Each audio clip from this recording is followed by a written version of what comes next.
Hello વિદ્યાર્થી મિત્રો, Vidyan web with Dharmendra Thakkar YouTube channel ની અંદર હું ધર્મેન્દ્ર ઠક્કર આપ સૌ વિદ્યાર્થી મિત્રોનું દરેક સ્વાગત કરું છું. વિદ્યાર્થી મિત્રો, આજે આપણે એસપીસીસી ની અંદર એસપી ના પહેલા યુનિટ ની અંદર આપણે વળી પાછો નવો પ્રશ્ન લીધો છે કે જે તમને એમ જ લાગશે આખે આખું આપણે રિવિઝન કરીએ છીએ.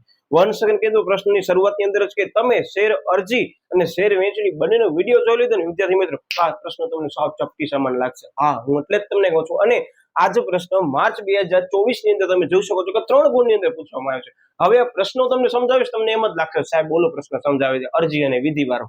હું વન સેકન્ડ કહી દઉં કે આની અંદર આખે આખો કોન્સેપ્ટ એ બે પ્રશ્નો પર ડિપેન્ડેડ છે ટોટલી. એટલે હું કહું છું કે કદાચ તમે આગળનો વિડીયો શેર અરજી અને શેર વેચણી જોવાનો બાકી હોય ને વિદ્યાર્થી મિત્રો, તો એ વિધિ વાળો પ્રશ્ન છે ને શેર અરજી અને શેર વેચણીની વિધિ, એ ખાસ કરીને જજો. કારણ કે આ પ્રશ્ન થઈ ગયો તમારા માટે પ્રશ્ન રિવિઝન સમાન છે, પણ આ પ્રશ્નની અંદર મુદ્દા તમે જોઈ શકો છો બોર્ડ ઉપર કે મેં મારી રીતે વન સેકન્ડ સિક્વન્સ ચેન્જ કર્યા છે. કારણ કે આ વિધિ નથી પણ શું છે, ફરજો છે. હવે તમને કહી દઉં ચેપ્ટરની અંદર માત્ર એક જ પ્રશ્ન આવવાનો, જો તમે જોઈ શકો છો કે શેર વેચણી અંગે સેક્રેટરીની ફરજો. હવે અહીંયા હું બોક્સ કરું છું, તમે જોઈ શકો છો આ વર્ડ આવે છે શેર વહેંચણી અંગે. હપ્તા અંગે એની જે ફરજ હશે એ અલગ હશે. એટલે ટૂંકમાં એમ સમજી શકો છો કે શેર વેચણી અને શેર અરજીની વિધિને લગતો પ્રશ્ન થઈ ગયો ને, એના પછી આપણે પ્રશ્ન ઉપાડવાનો છે એની ફરજો. કોની? તો કે સેક્રેટરીની ફરજો. એટલે તમારો જે ચેપ્ટરનો કોન્સેપ્ટ છે ને એ છેલ્લે સુધી સિક્વન્સમાં રહેશે અને તમારો બ્રેક નહીં થાય. એટલે મેં આવી રીતે પ્રશ્ન લીધા છે કે જેથી કરીને તમારા બે પ્રશ્નો સાથે ત્રીજો પ્રશ્ન રિવિઝન જેવો લાગશે અને પરીક્ષાને તમારો સરળતાથી થઈ પણ જશે. ઓકે, હવે આને ધ્યાનપૂર્વક સમજજો. હું છેલ્લે તમને ટાઈમ આપીશ, તમે સ્ક્રીનશોટ લઈ લેજો. અત્યારે કાંઈ તમને ઉપાડવાની જરૂર નથી. તમારા પાસે અત્યારે કદાચ ચોપડી હોત તો મેં એને સાઈડમાં મૂકી દો, કારણ કે મેં ક્રમ ચેન્જ કર્યા છે અને ક્રમ ચેન્જ કર્યા છે તમે વળી પાછા ચોપડીમાં જશો, તમારો ટાઈમ ખોટું વેસ્ટ જશે. એના કરતા વિડીયોમાં સંપૂર્ણ ધ્યાન આપો. તમારી નજર અત્યારે ચોપડીની સાઈડમાં મૂકી અને મારા વિડીયો તરફ હોવી જોઈએ. મારા એક એક શબ્દ હું તમને જે કહું છું ને એ સ્ટોરી વાઇસ જ કહું છું અને પ્રેક્ટિકલી આવું થાય પણ છે. એટલે આપણે આવી રીતે આપણે યાદ રાખવાનો છે. ઓકે, હવે વન સેકન્ડ કીધું કે આની અંદર જે 3 માર્કનો પ્રશ્ન પૂછાડો છે ને, તમને ઉલ્લેખ ન હોય ને તો મેક્સ ટુ મેક્સ 9 મુદ્દા લખો. જનરલી આમ જોવા જાય તો 3 માર્ક ની અંદર 6 મુદ્દા ઇનફ છે, પણ તમે જોઈ શકો છો પ્રશ્નની અંદર સાવ શોર્ટની અંદર એક્સપ્લેનેશન છે. એટલે આપણે મગજની અંદર 9 મુદ્દાની સમજૂતી રાખવી. અને જનરલી આ પ્રશ્ન 5 ગુણની અંદર નહીં પૂછાય, પૂછાશે તો 2 અથવા 3 અથવા 4 ની અંદર પૂછાય. 4 માર્ક્સ ની અંદર પૂછવાની સંભાવના ખૂબ જ ઓછી છે. પણ આ પ્રશ્ન પૂછાય શું કામ છે મેં તમને કીધું, ખબર પડી ગઈ ને. કારણ તમે જોઈ શકો છો કે શેર વહેંચણી અંગે સેક્રેટરીની ફરજો કીધી છે. એટલે પરીક્ષાની અંદર પ્રશ્ન પહેલે સમજી લેજો, પછી તમે એને જવાબમાં લખજો. ઓકે, જો એ આપણે અરજીની વિધિ હતી અને વહેંચણીની વિધિ હતી, એની અંદર જ આપણે સૌથી પહેલા મુદ્દો કયો ખબર છે કે આપણને એસ્ક્રો એકાઉન્ટ ખોલાવવો પડશે. એટલે મેં તમને ખાસ કરીને કીધું હતું, ખબર છે કે એસ્ક્રો એકાઉન્ટ છે કઈ બેંકમાં ખોલાવવો પડે? તો કે યસ, શેડ્યુલ બેંકની અંદર ખોલાવવો પડે. અને મેં ત્યારે પણ તમને કીધું હતું કે એ શેડ્યુલ બેંકની અંદર આપણે ખાતું ખોલાવવું તો એમને એમ ખુલી જશે? ના સાહેબ ના. આપણને આપણા જે સંચાલક મંડળની સભા છે એની અંદર ઠરાવ પસાર કરવો પડશે અને ઠરાવ પસાર કર્યા છે તે અંગેના દસ્તાવેજ આપણને કોને રજૂ કરવો પડશે? તો કે શેડ્યુલ બેંકને રજૂ કરવા પડશે, કે જેથી કરીને તમારો શેડ્યુલ બેંકની અંદર એસ્ક્રો એકાઉન્ટ ઓપન કરી શકશો. હવે જો લો અંદર સૌથી પહેલો મુદ્દો શું છે, ધ્યાન આપજો. ઓકે, શું કહે છે કે સંચાલક મંડળની સભામાં ઠરાવ પસાર કરી શેડ્યુલ બેંકમાં એસ્ક્રો ખાતું ખોલાવવું. જોયો પહેલો મુદ્દો બેઠે બેઠો કયો છે? તો કે વિધિનો જ છે. ઓકે, બીજો મુદ્દો શું કહે છે? હવે જનરલી કરવાનો શું છે, આપણને એક મુદ્દો થઈ જશે ને એના ઉપર મેં બીજો મુદ્દો ડિપેન્ડન્ટ કરી દીધો છે કે તમારે બે મુદ્દા સાથે થતા આવશે. જો કેવી રીતે. સૌથી પહેલા ખાતું ખોલાવી લીધો, યસ સાહેબ અમારો થયો મુદ્દો ક્લિયર. હવે બીજું શું કહે છે કે શેર વેચણી માટે સંચાલક મંડળની સભા બોલાવી અને સભા નોંધ તૈયાર કરવી. મતલબ કે સૌથી પહેલા આપણે શું કર્યું હશે? સંચાલક મંડળની સભા બોલાવી હશે અને શું કર્યું હશે? તો કે એસ્ક્રો એકાઉન્ટ ખોલાવવા માટે કરી આપણે શું કરીએ હશે? ઠરાવ પસાર કર્યો હશે. ઓકે, ઠરાવ પસાર થઈ ગયો તો એનો મતલબ આપણે શું કર્યું હશે? સંચાલક મંડળની, યાદ રાખજો, તો કે સંચાલક મંડળની સભા બોલાવી અને સભા નોંધ તૈયાર કરવી. કોના માટે? તો કે સાહેબ પ્રશ્ન જ છે શેર વહેંચણી માટે. નોટ ડાઉન કરો તમે. પહેલો મુદ્દો અને બીજો મુદ્દો એકબીજા ઉપર ડિપેન્ડન્ટ મેં બનાવી દીધો છે. ઓકે, હવે શું કહે છે કે જાહેર ભરણા માટે જુદા જુદા મધ્યસ્થીઓ સાથે કરાર કરવા. હવે લોજિકલી વિચારવાનું શું છે, આપણી સિચ્યુએશનમાં હાલ્યો જવાનું છે કે સૌથી પહેલા હું સેક્રેટરી તરીકે શું કરીશ? તો હું સભા બોલાવીશ. સભા શું કામ બોલાવીશ? મગજમાં પ્રશ્ન થવો જોઈએ, કારણ કે આપણે શેડ્યુલ બેંકની અંદર એસ્ક્રો ખાતું ખોલાવવું છે. ઓકે, એ કરી લીધું. એના પછી શું કહે છે તો કે શેર વહેંચણી માટે કરી આપણે સભા તો બોલાવી જ. ઓકે, સભા બોલાવીને સભા નોંધ કે સભા નોંધ આ તમને પાછળના ચેપ્ટરમાં આવશે, જેને કહેવામાં આવે છે એક જાતનો મિનિટ્સ કહેવામાં આવે છે અને એનો એક એજન્ડા આવે. શું કામ બોલાવવામાં આવે છે પાછળ આપણે અભ્યાસ કરવાના જે પાછળના ચેપ્ટરોમાં આવે છે. અત્યારે તમને શોર્ટમાં કહું તો એક પ્રકારનો આપણે શું કરશું, સભા બોલાવશું, એનો એજન્ડા હશે કે આ કાર્યો આપણને કરવાના છે. ઓકે, બે મુદ્દા થઈ ગયા. ત્રીજો મુદ્દો શું કે છે, હવે જે પણ આપણે આ શેર બહાર પાડવા માંગીએ છીએ તો વિદ્યાર્થી મિત્રો એના માટે કરી આપણને મધ્યસ્થીઓ સાથે શું કરવા પડશે, તો નોટ ડાઉન કરજો, આપણને કરાર કરવા પડશે. શું કામ, તો કે આપણા શેર બજારની અંદર લિસ્ટેડ થવા માટે કરી એમાં લઘુત્તમ ભરણું ભરાવવું જરૂરી છે. તમે આગળ ધોરણમાં ભણીને આવ્યા હશો કે લઘુત્તમ ભરણાની જોગવાઈ આવે છે, તો બસ એ લઘુત્તમ ભરણાની જોગવાઈ જો પૂર્ણ ન થાય તો આવા બધા શેર કોણ લેશે, તો યાદ રાખજો આવા બધા શેર બાહેંધરી દલાલો લેશે. દલાલોને આપણે શું કરશું, આપણે એ લોકો દલાલ આપણને એમ કહેશે કે સાહેબ તમારા શેર બજારની અંદર લિસ્ટેડ થતી વખતે સંપૂર્ણ ભરણું નહીં ભરાય તો એ લોકો વતી, જાહેર જનતા વતી અમે શું કરી લેશું, તમારા બધા શેર ખરીદી લેશું. હવે એમને એમ લેતા હશે ના, યાદ રાખજો એના માટે કરી ઈ કરાર કરશે ને એના બદલામાં લગતી કમિશન પણ લેશે કે વધારાના શેર અમે લીધા. તો હવે આની તો કોનો સમાવેશ કરવામાં આવે છે, મધ્યસ્થીઓ ઘણા બધા હશે. યાદ રાખજો એમાં માત્ર એવું નથી માનવાનું કે દલાલો જ હશે. તો યાદ રાખજો શું કે છે અંદર, તો મધ્યસ્થીમાં સૌથી પહેલા આવશે લીડ મેનેજર. મેં તમને જે કીધું હતું કે આપણી તમામ પ્રોસેસને હેન્ડલિંગ કરશે. કઈ, તો કે શેરની અંદર અરજી કરવી અને શેર વેચણી સુધીની તમામ જવાબદારીઓ સ્વીકારશે. Okay, yes. પછી આવશે કંપનીનું રજિસ્ટર, પછી આવશે ભરણાની બેંક. ભરણાની બેંક એટલે કઈ, તો કે જે બેંકની અંદર આપણે એસ્ક્રો એકાઉન્ટમાં શું કરવા માંગી છે, રૂપિયા બ્લોક કરવા માંગી છે. 1 સેકન્ડ કહી દઉં કે આની અંદર ઘણા વિદ્યાર્થીઓનું કન્ફ્યુઝન હોય છે કે એક્ઝામ્પલ તરીકે હું શેર માટે અરજી કરું છું તો મારી બેંક એકાઉન્ટમાં આટલા રૂપિયા સ્થગિત થશે, હું વાપરી શકીશ નહીં, અને જે કંપનીમાં મેં રૂપિયાની અરજી કરી છે ને શેરની, એ પણ મારા રૂપિયા વાપરી શકશે નહીં. ક્યાં સુધી, જ્યાં સુધી મેં અરજી કરી છે ત્યાં સુધી. પણ જ્યારે શેર વેચણી કરવાની આવશે ત્યારે મારા એકાઉન્ટમાંથી જો મને શેર લાગા હશે તો શું થશે, મારી અરજી મંજૂર થઈ હશે તો શું થશે, તો કે એ રૂપિયા મારા એકાઉન્ટમાંથી કટ થશે. પછી ક્યાં જશે, તો કે એસ્ક્રો એકાઉન્ટમાં જશે. આ યાદ રાખજો. 1 સેકન્ડ કીધું, ઘણા વિદ્યાર્થીઓને કન્ફ્યુઝન હતી એટલે મેં રિપીટ કર્યું છે. Okay, yes. પછી શું કે જેની અંદર, તો કે 3 નંબરનો મુદ્દો તમારો થઈ ગયો ક્લિયર. તો આપણે કરાર કરશું. હવે કરાર કર્યા પછી શું કરશું, તો આપણે જે નક્કી કર્યું હશે એ એના સાથે આપણે શું કરશું, કાર્યવાહી કરશું.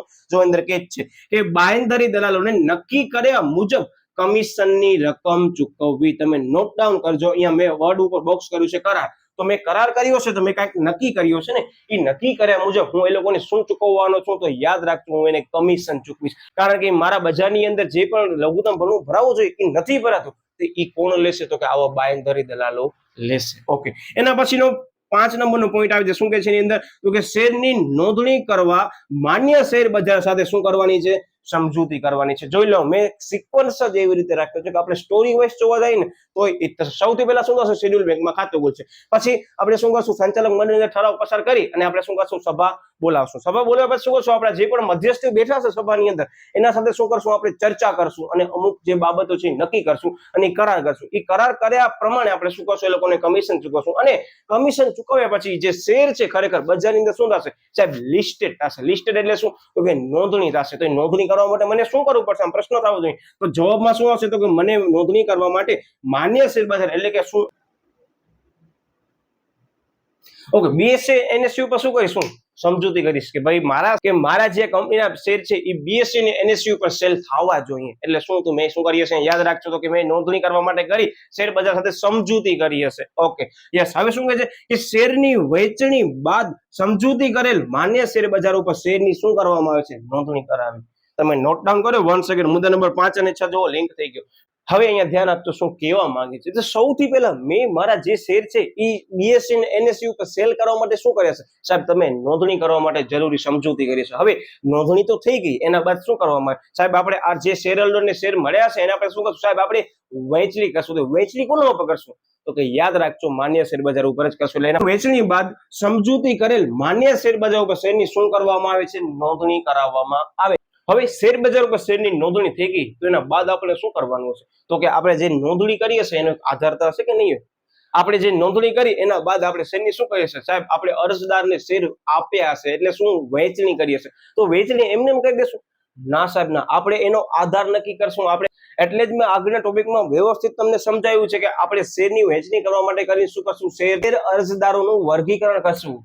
યાદ આવે છે, HNI, પછી QIB, રિટેલ ઇન્વેસ્ટર. હવે આ બધા માટે કહીને આપણે શું કરવું પડશે, જો એના પછીનો મુદ્દો આવે. મુદ્દા નંબર 7 શું કે જાણી અંદર કે શેર અરજીનું વર્ગીકરણ કરી અને યાદી તૈયાર કરશું. વર્ગીકરણ એટલે ખબર પડી ગઈ ને, QIB, રિટેલ ઇન્વેસ્ટર, HNI, બરાબર. ઓકે, હવે વર્ગીકરણ કરીને યાદી તૈયાર કરી નાખી પછી શું કરવાનું છે, સાહેબ આપણને 8મા નંબરના મુદ્દામાં એમ કરવાનું છે કે શેરની અરજી અને વહેંચણી અંગે અરજદારને શું કરશું, આપણે જાણ કરશું. શું કામ, તો કે મેં તમને પહેલા જ કીધું, અને જો નોટ ડાઉન કરજો કે પહેલા આપણે વર્ગીકરણ કર્યું, પછી શું કર્યું છે આપણને, તો કે શેર અરજીની વહેંચણી અંગે એ શેર હોલ્ડરને શું કરીએ છે આપણે, જાણ કરીએ છીએ કે તમને આ કંપનીના શેર મંજૂર કરવામાં આવ્યા છે. મતલબ આપણને શું કરવામાં છે, તો વહેંચણી અંગેની જાણ આપણે કોને કરશું, તો કે અરજદારને કરશું. ઓકે, અરજદારને જાણ કર્યા પછી મુદ્દા નંબર 9 શું કહે છે કે શેર વહેંચણી પત્રક કંપનીના રજિસ્ટ્રાર સમક્ષ નોંધાવવાનું. જો આની અંદર મેં તમને કેમ સિક્વન્સ સેટ કર્યો છે કે સૌથી પહેલા વર્ગીકરણ કરી અને આપણે જાણ કરશું આપણા શેર હોલ્ડરની. ઓકે, જાણ કર્યા બાદ આપણે જે વર્ગીકરણ કર્યું છે એ કોને કોને શેર આપે છે એના માટે શું તૈયાર કર્યું છે,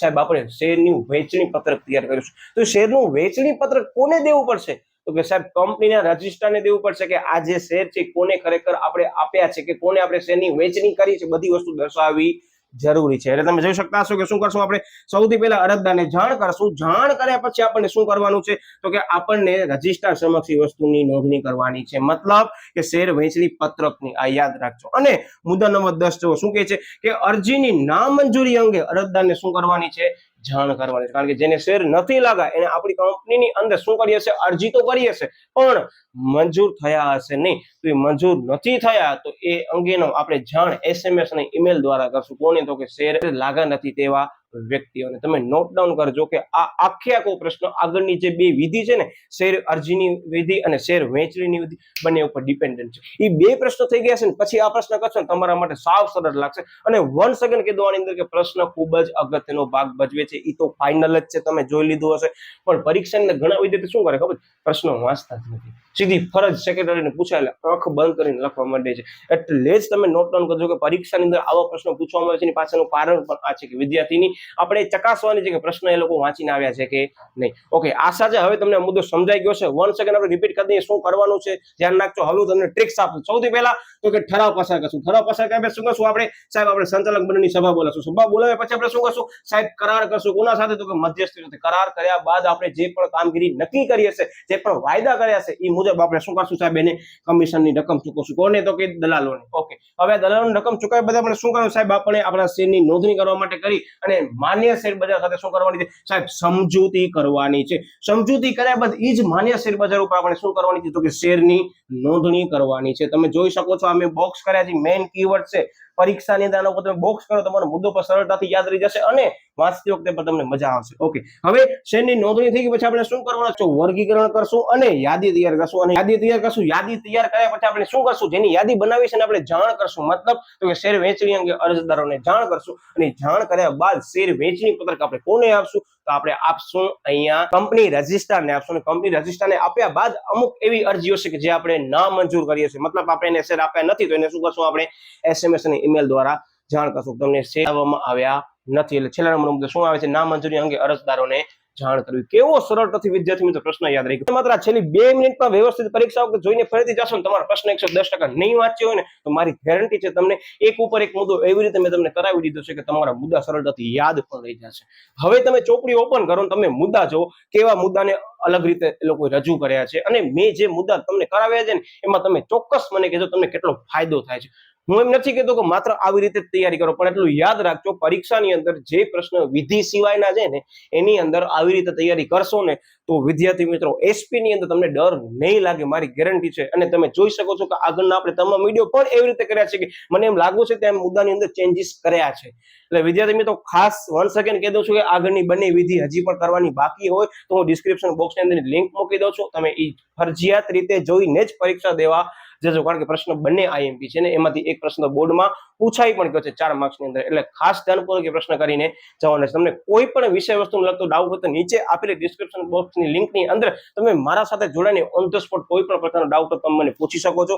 શક્ય હશે તો હું ત્યાં ને ત્યાં તમને મેસેજ દ્વારા તમને હું જાણ કરી દઈશ કે આનું સોલ્યુશન આવશે. અને કદાચ મને એવું લાગશે કે આ વિડીયો બનાવવા જેવું ટોપિક છે, બહુ લેન્ધી ટોપિક છે, તો આપણે એના પર વિડીયો પણ બનાવીને અપલોડ કરશું. એટલે ખાસ ચેનલ સાથે જોડાયેલા રહેજો. અને વન સંગે તમને કીધું કે આપણે આ ચેનલની અંદર SPCC ની સાથે વાણિજ્ય વ્યવસ્થાના સંચાલનના પણ મોસ્ટ IMP ટોપિક પૂછ્યા છે કે જેની અંદર આપણે દરેક chapter wise unit wise Google ફોર્મની અંદર ફ્રી ઓફ ક્વિઝ આપવાની પણ છૂટ આપી છે. એટલે દરેક વિદ્યાર્થી વિના મૂલ્યે એ ક્વિઝ આપી શકે છે. કરવાનું એટલું જ છે કે તમને સ્ટાર્ટિંગની અંદર સારા માર્ક્સ લેવા છે, MCQ ની અંદર પૂરા માર્ક્સ લેવા છે તો માત્ર ને માત્ર તમે એકવાર યુનિટનું રિવિઝન કરી લો.